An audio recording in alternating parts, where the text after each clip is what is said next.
Bismillahirrahmanirrahim. Alhamdulillahi rabbil alamin alladzi hadana lihada wa ma kunna linahtadiya laula an hadana Allah. Allahumma fassalli wa sallim wa barik ala Muhammad wa ala alihi wa ashabihi ajma'in. Amma ba'du, ya ayyuhalladzina amanu taqullaha haqqa tuqatih wa la tamutunna illa wa antum muslimun. Wahai orang-orang yang beriman, bertakwalah kepada Allah dengan takwa yang sebenar-benarnya, dan janganlah kalian mati melainkan dalam keadaan beragama Islam. Wa qala aidan, a'udzu billahi minasy syaithanir rajim, wa la tusa'id khaddaka lin-nas wa la tamsi fil ardi maraha. Dan janganlah engkau berjalan di muka bumi ini dengan memalingkan wajahmu karena sombong. Firman Allah di dalam surat Luqman ayat 18, Maha benar Allah dengan segala firman-Nya. Bapak-bapak, ibu-ibu, orang tua-tua kami, saudaraku seiman dalam Islam, jamaah salat zuhur rahimakumullah. Kembali kita bersyukur kehadirat Allah Subhanahu wa taala.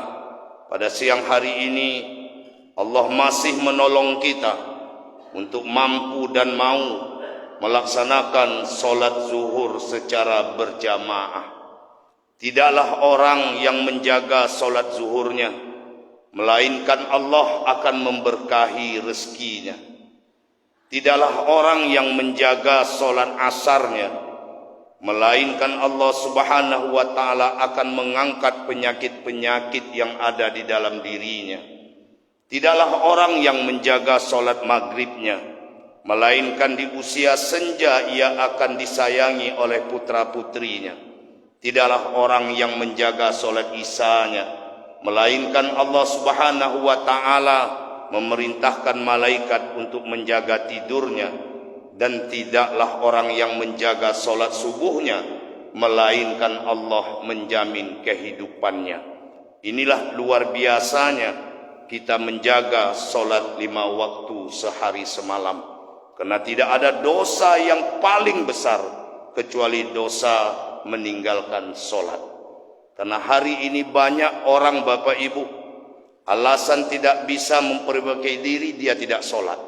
Ada satu ungkapan sesat, kau percuma saja sembahyang, membohongi orang terus, bujudi terus, apa guna kau sembahyang? Baguslah aku tak sembahyang ni lagi. Ini kalimat itu, Bapak Ibu, bagus aku tak sembahyang. Ini kan kacau, Bapak Ibu. Nah, berdoalah kepada Allah, semoga sampai akhir hayat kita istiqomah menjaga solat berjamaah kita. Amin. Bersalawat kita kepada Nabi kita Muhammad sallallahu alaihi wasallam. Allahumma salli ala Muhammad wa ala ali Muhammad. Kuliah zuhur kita pada siang ini berjudul Orang Gila yang Sebenarnya. Orang gila yang sebenarnya. Kalau saya mengatakan orang gila, saya yakin di pikiran Bapak sudah terbayang bagaimana bentuknya. Bajunya compang-camping, betul. Rambutnya tak terurus, barang bawaannya banyak. Itu yang ada dalam pikiran kita. Sehingga kalau kita sedang jalan-jalan dengan anak kita atau dengan keluarga kita, ketemu di jalan orang seperti itu, kadang-kadang spontan bilang, nah ada orang gila. Benarkah mereka itu gila? Bapak Ibu yang dimuliakan Allah, pada suatu hari baginda Rasulullah sallallahu alaihi wasallam sedang berjalan-jalan di kota Madinah. Lalu beliau melihat sekelompok orang sedang berkumpul beramai-ramai menyaksikan sesuatu. Lalu Nabi bertanya, ada apa kalian berkumpul di sini? Apa jawab salah seorang dari mereka? Ya Rasulullah, kami sedang menyaksikan, kami sedang menonton orang gila yang sedang mengamuk. Jadi ada orang gila yang sedang mengamuk menurut pandangan mereka. Mana dia? Itu ya Rasul. Nampaklah oleh Rasulullah orang yang mengamuk yang ciri-cirinya seperti ada dalam pikiran Bapak Ibu sekarang ini. Nah, ini betul tidak kalau kita disebut orang gila seperti itu? Terbayang nggak kita itu? Ternyata kata Nabi apa? Kalian salah. Yang sedang mengamuk itu bukan orang gila. Itu adalah orang yang sedang ditimpa musibah. Jadi yang jalan-jalan bawa tas banyak-banyak, mondar-mandir. Kadang-kadang mulut kita lancang tuh kena suntik dari Malaysia tuh kata kita. Betul tidak? Ternyata bukan orang gila, Pak. Orang terkena musibah. Lalu sahabat bertanya, ya Rasul, kalau begitu orang gila itu siapa? Rasul mengatakan, sesungguhnya orang gila itu adalah orang yang sombong. Dia berharap akan surganya Allah, tetapi hidupnya penuh dengan maksiat. Itulah orang gila sebenarnya. Jadi sekarang dapat kita ilmu, Pak.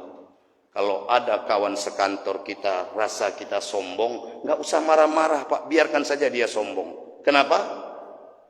Kenapa? Gila. Kalau ada kita punya kawan sombongnya minta ampun, biarkan saja. Jangan kita ikut gila. Karena orang sombong di mata Rasul ada orang gila. Nah, Bapak Ibu yang dimuliakan Allah. Lalu apakah sifat sombong itu ada dalam diri kita? Kita Bapak Ibu selama ini hari-hari selalu mengecek. Yang kita cek kan kesehatan jasmani, Pak. Sekali sebulan datang ke dokter. Apa yang dicek? Gula darah, kolesterol. Apa lagi, Pak? Gula darah, kolesterol. Apa lagi? Asam urat. Lagi? Tensi. Selalu. Tapi pernahkah kita melakukan general check up terhadap penyakit sombong itu?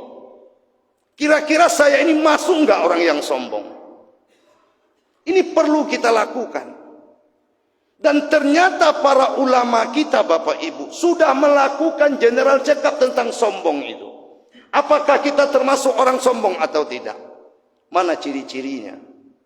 Yang pertama kata para ulama, kau sombong jika engkau tidak mau menerima nasihat karena orang itu titelnya, pangkatnya lebih rendah dari dirimu. Sombong itu. Kita atasan. Lalu ada anak buah bilang, bos, ini kurang tepat, diam kau. Aku dari dulu di perhubungan itu, tahu enggak? Kau anak baru. Wah, ya. Karena dia merasa ini anak buahnya. Termasuk kita sombong Bapak Ibu, kalau seandainya yang memberi nasihat itu anak kita. Anak kecil tahu apa? Atau istri kita, udah perempuan di dapur aja nggak usah nasihat. Ketika bapak berkeberatan, saya berkeberatan dinasehati oleh orang yang lebih rendah titelnya, ekonominya dari kita, kita sesungguhnya sudah terjangkit penyakit sombong. Karena kaidah nasihat itu unzur man qala wala tanzur man qala. Lihatlah isi ucapannya, jangan lihat siapa yang mengucapkannya. Satu. Yang kedua, kata para ulama kita Bapak Ibu, engkau mempunyai sifat sombong jikalau engkau selalu menafikan, selalu membatalkan ibadah orang lain, hanya ibadahmulah yang paling benar. Hanya ibadahmu lah yang diterima Allah. Yang lain masuk neraka, hanya engkau yang masuk surga. Sombong, Pak. Yang ketiga, engkau mempunyai sifat sombong. Kapan? Jikalau engkau terkagum-kagum dengan ibadahmu sendiri. Bangun tengah malam, di gang ini aku cuman yang bisa tahajud. Tetangga-tetanggaku sibuk dengan tidurnya. Kasihan tak dapat hidayah. Sombong. Dan yang keempat, kau sombong jikalau engkau merasa naik harga dirimu, naik gridmu ketika engkau memakai barang-barang mewah. Jadi kita memakai barang mewah, barang mahal tak dilarang, Pak. Tapi kalau karena itu naik rasa harga diri kita, sombong. Begitu naik Fortuner, wah, turun di kedai kopi, kawan-kawan semuanya di bawahnya mobilnya, Pak.